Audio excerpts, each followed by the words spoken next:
You're listening to Making Data Simple, where we make the world of data effortless, relevant, and yes, even fun.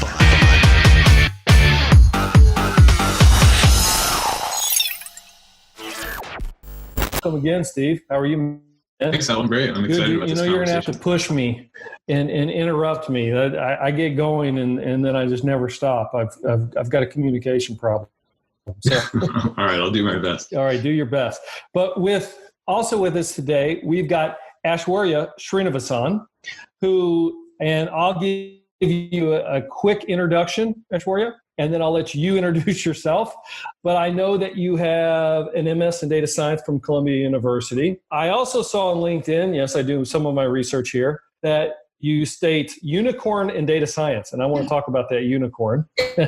Welcome to the podcast. How you got here is you were highly recommended via some of the blog posts that you've written. Why don't I turn it over to you so you can go ahead and sure. Thank you so much. I just joined the science team in IBM as a summer intern, and the experience has been completely incredible. And presently I'm dealing with some of the reinforcement learning use cases in the team. So as you know that the DSE team typically takes in customer engagements, and we have been building machine learning algorithms for them. This reinforcement learning models have been taking into account most of the financial use cases of our clients. So that's typically my flow of work. Now, so I got to go into this. When I did the research on you, because I like to know my guests, right? You have your own website. In About Me, a couple different things. Well, it said three things. One, a mischievous human, mischievous. I'd like to hear about it. I would say I'm more of a person who likes to take risks, a lot of risks. I'm a person who would not look and take into account any and every constraint that come into my way. If I need to go somewhere, if I need to get something, I would do anything to get there. So that's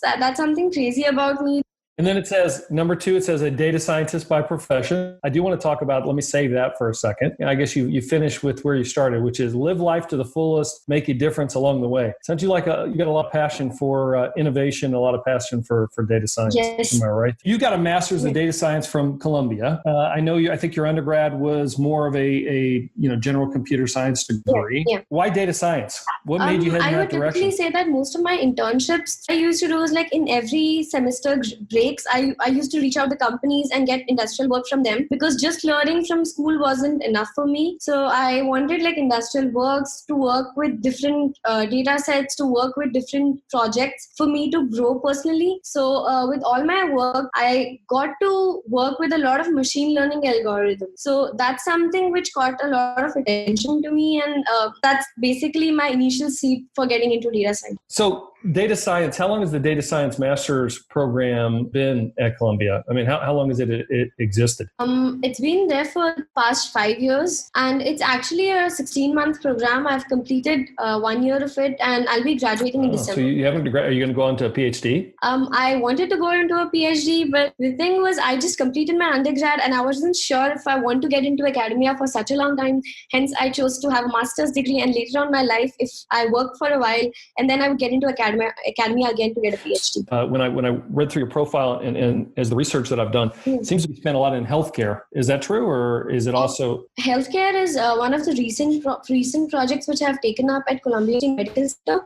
But before that, I could luckily get into a research assistantship with Professor Andreas Muller. He's one of the core developers in scikit-learn. So I would say that's one of the star work I've ever done, because not only I could work for him during the entire analysis of scikit-learn, the research assistantship was to hire me and make me work on the analysis of scikit-learn. But then he just liked my work, so that's something So brag a little bit. What made him take notice of your work? Just that he was expecting the work to be completed in a period of a year, and I kind of completed it in 3 to 4 months. And I used to very constantly mail him, update him. So we typically had bi-weekly meetings, but I used to mail him every day, and after every update, I used to give him a detailed email about what all things have been going on, what things are going wrong, and how I have solved them. So I used to document things pretty well. He was able to have a good track of my entire work, and he probably liked the energy throughout the process. So that's something which made him think that I would be a good person to be a contributor. Was this all during your master's degree, or was it in your last semester? So you've caught the eye of the professor. You've already essentially got the degree in hand, right? So, but you were also doing some work around streaming data, like heart rate data, blood pressure data. Yeah, sure. Can you talk a little bit about that? Columbia University Medical Center, that's typically a surgical department, and most of them are doctors. Some of them are teaching professors, but most of them are just surgeons. So they have a lot of data, and what they wanted to see that they weren't able to separate and categorize patients into the ones who are like critically ill and who could typically end up with an acute kidney injury, and from the ones who are like kind of normal. So they had a lot of data which was like the pre-operative data based on the electronic health records of various patients, and they had the interoperative data which was during the operation or during the surgery, and they had post-operative data which was like immediately a few hours after the surgery. So acute kidney injury is something which took a few hours of surgery and where their kidney starts malfunctioning. So they wanted a probabilistic distribution of how and when a patient is supposed to encounter this. So that was the main focus of the project, and we were trying to analyze the time series data. We were trying to analyze a lot of different forms of data. Turned out to be really interesting that not only I was working with the machine learning models I had been previously working with, but I could also understand the domain knowledge. I could understand what the data means. So that's something which gives you a lot of in-depth knowledge into the industry. So that's typically why I would say that what unicorn in data science means. When you have not only the machine learning knowledge, but you also have the industrial knowledge in each and every domain you have been working on. So which is again the same situation. Like I have been working in the financial industry and working on the reinforcement learning, how the entire process works, how the portfolio management is pictured. That's the mere reason I would say I call myself a unicorn in data science. Thank you, Steve. But I'll turn the mic over to you for a second if you'd like. I think I was going to head in the same direction. I mean, one of the things that I'm so curious about, I think Al, you and Aishwarya are much more technical than I am. So I would love just a kind of intro to reinforcement learning and how it may be different from supervised learning or unsupervised learning. Yeah, and versus deep learning, machine learning, all the different learnings. I'm with you. So Aishwarya, you're really focused on reinforcement learning. So for our audience, can you explain what it is, why it's important? So in layman terms, I would say that reinforcement learning is, of course, a very complex algorithm, but it tries to map some of the observed entities or your observation, the data which you have, to some set of actions, what you want to drive it towards. And during the process, you're trying to optimize some sort of a long-term and short-term rewards. In a very simple example, I would try to say that when a person is playing a game, what he tries to do is he tries to take different actions. For example, he tries to move the joysticks in different directions when he knows that his optimization function is to increase the points which he is getting while playing the game. And the observations are nothing but the environment in which he's playing, his position, the position of different other entities in the entire game. So that's the environment, that's the observed entities which we are looking into, and the actions are the actions which he's taking in with the joystick, and the reward is nothing but your points which you're gaining through the game. So that's like a very intuitive and simple example of what we would want to do in a reinforcement learning. On a high level basis, I would say that how it differs from a supervised machine learning is that in a supervised machine learning, you have a task driven approach. By what I mean is that you have a training data and you try to make your model learn the data. You make your model learn to do a task based on the data. And while compared to unsupervised learning, you don't have a training data, and all you try to do is try to separate, segregate, or cluster your data which you have in hand. So by that, I would say that reinforcement learning is simply trying to react to the environment based on some sort of a reward optimization. So I know reinforcement learning has a model that surrounds it. And I think you've outlined a little bit of that model as you talk about long and short-term rewards. But can you hit that again? And then also, if you could outline how the long and short-term rewards impact and influence the next action. Yeah. So for example, what I mean by a short-term reward is that when the person turned the joystick to say right, and he got some certain points while playing that action. But while playing that action, he probably screwed up some of the further moves. So that's the long-term reward which you would want to reward, you would also want to optimize your long-term reward by saying that if you're taking any action, how would it impact the future actions, and how would it impact your entire state, which would like make you take a certain action in the future. So the algorithm in this case would aggregate the points relative to the longer-term reaction and points therein that it's foregoing with that short-term action. So it's learning as it goes. Aishwarya, I'm just so curious. So it's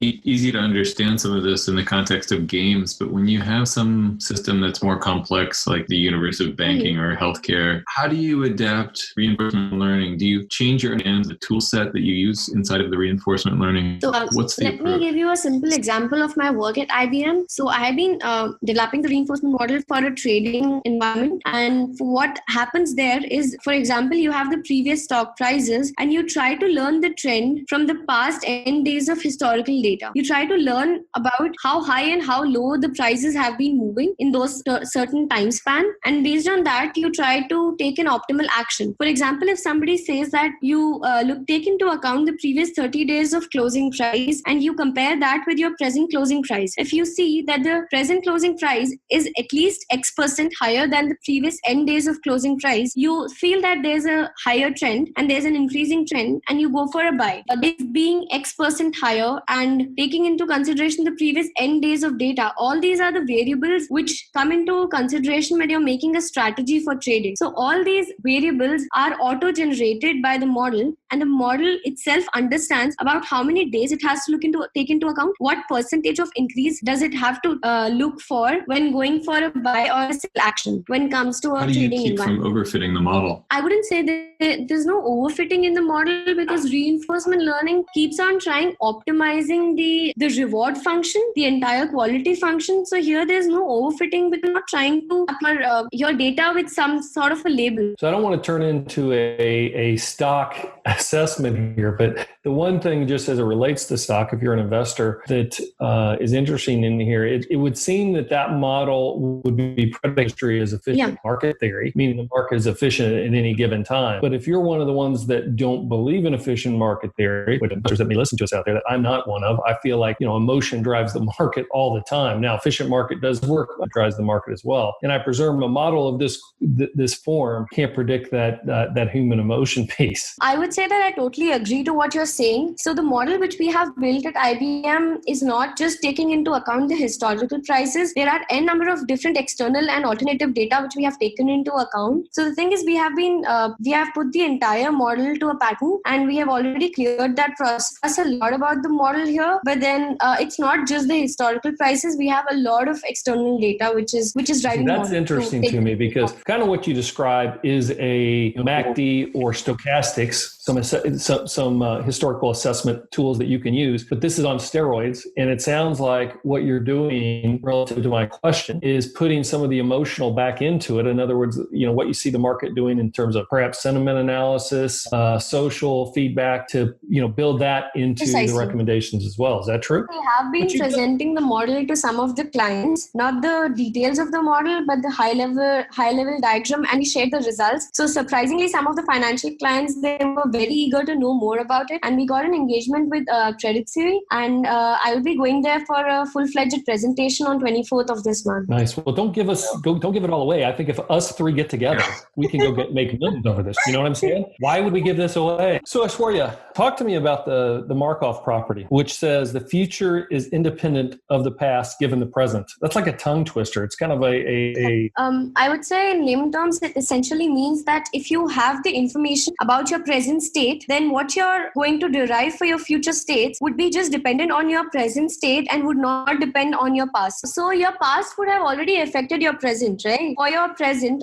about your present, would be just enough for you to derive your future. All right. So it's built in. Yeah. It's organic is what you're telling me. Are you seeing some models that are not adhering to the Markov property, by which they're looking at past analysis and making false assessments for the future because they're going back in time when they don't need to? It's already built in. There could be a lot of models which do not follow the Markov property. For example, when you're taking into account the helicopter, then the entire trail of the helicopter's travel would definitely depend on its future. It's not just the position of the helicopter. It would also depend on where it's originating from. So the entire trail would be be dependent follow a Markov process.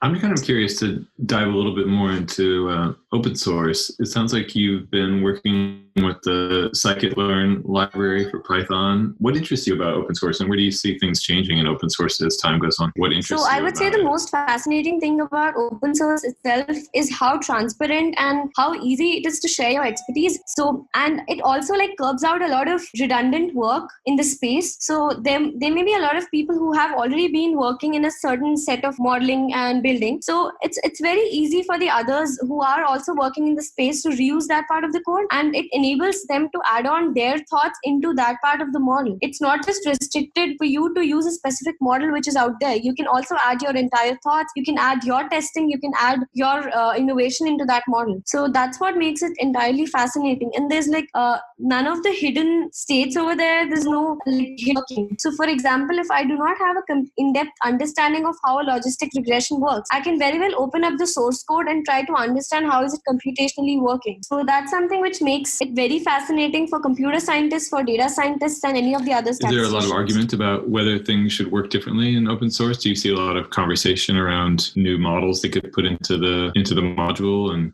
into the there's library? only one thing which I kind of feel is a little restrictive when it comes to an open source, is that if you have already built a model in a certain version, for example, if you have built the entire model using scikit-learn version 18, and further in the future we have new releases, and there are a lot of things which get deprecated, there are a lot of things which get combined to the other like other parts of the submodules. So that's something which makes you refactor the entire code when you're like there's a new release of the Python library. True. I mean, when would you use reinforcement learning? What are the best conditions, and when not to use reinforcement I learning? would typically say that, for example, if you're going to use reinforcement learning just based on the previous stock prices, your model would not obviously perform well, because the market data which you're giving to the model is not sufficient enough for it to understand the environment. The model would still think that the environment is completely stochastic. The picture of the merger and acquisitions of the companies, it's not taking into account the stock patterns. It's not taking into account any of the earnings reports and any of the stability of the company in the market. So if you have enough information for you to create a completely deterministic space for the model, you should go ahead and use reinforcement learning. But if you do not have data which can make the model understand the environment completely on which you want to apply, then I would not really recommend using. But is that to say the rules need to be well defined, or do you think otherwise? Do you say no, the rules don't need to be that well defined? I would say, just for example, if you have seen Hunger Games, you do not know where the animals are going to come from. So that's something which is completely stochastic, and you do not have any information about that data. You don't have any understanding of those variables which would affect your actions, right? Which would determine what you would want to do. If you don't have that information in hand, then there's no point of using reinforcement learning, because your model is never going to understand that part of the environment. But what people generally data, so they simulate that information and then make the model learn. Hey there, it's me. Have you rated us on iTunes yet? We love to hear feedback from all our listeners about what you love or don't love about the show. Don't worry, we can take it. We're strong. We're tough. Let us know what you think. Now, back to the podcast.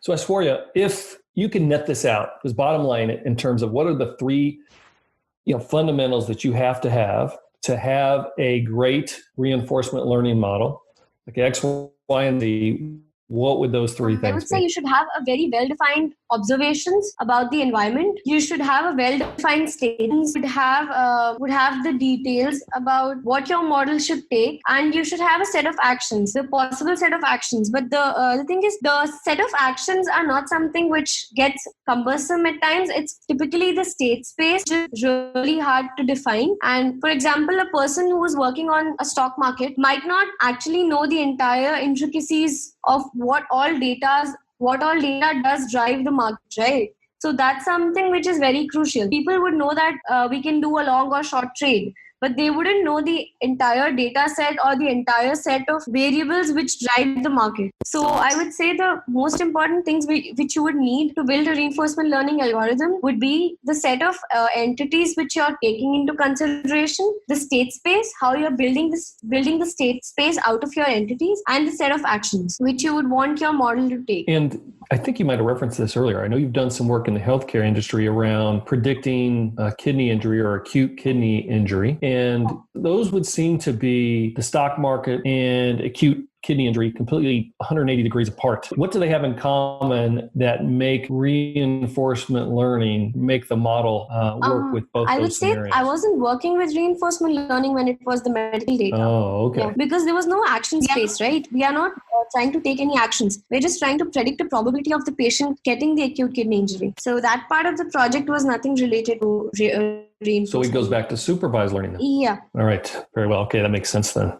Given those three ideal scenarios or conditions, are there other industries or sectors or realms of inquiry that you feel like reinforcement learning has a good shot at making progress? Okay. So I would typically say that most of the industry has still been looking into using reinforcement learning for a completely deterministic environment, where we already talked about something like chess or having an AlphaGo or various different cardboard problems. So all those things are something which have like a very deterministic state space. You exactly know how the environment would look like, and you exactly know what would happen if you take a certain action. So there's nothing stochastic in that entire scenario. So people have been using reinforcement. I would say businesses are still not in a space where they would happily adopt advanced machine learning. Reinforcement learning is still far to go. So even most of the industries, or even in finance, people haven't really adopted machine learning completely. They still rely on most of the statistical methods of doing things. So I would say it's like a long way for most of the businesses to adopt it. Are there particular areas that you feel like could benefit in the future, even once some of the data is organized and the state space is understood? I definitely would say yes. And there have been a lot of research which has gone into the space where you have production chains, where you have more like handling the plants, where you have like a set of specific actions, and you basically like switch on certain plants or switch off certain plants, switch on certain machineries when a typical scenario arises. So all those things are something where you would want to apply machine learning and like in specific reinforcement learning. So there have been a lot of research going on, but I'm not really sure if companies have actually adopted them, because such companies are mostly like the retail sectors, the manufacturing units, and I believe they haven't really appointed a lot of data scientists or machine learning experts out there. I got a few questions for you personally. Like I like to end with. Before I do, Steve, any other technical questions? No, this has been a great conversation. First one is you're doing a lot right now, and obviously it sounds like you're about ready to finish your master's. PhD, we don't know yet, but you're getting your PhD kind of like I've done through trials and tribulations at IBM. So I understand that if you don't continue from that standpoint. But what are you most proud of at this point in time? I would just say I'm proud of the energy. That's it. Proud of the energy around all you're doing around the ASI? energy which I got from my mom. So she's 60 right now, and she's completely energetic. She has like, I feel that she's one of the most energetic persons I've ever met. So I believe all the energy I have is from her, and I'm really proud of that.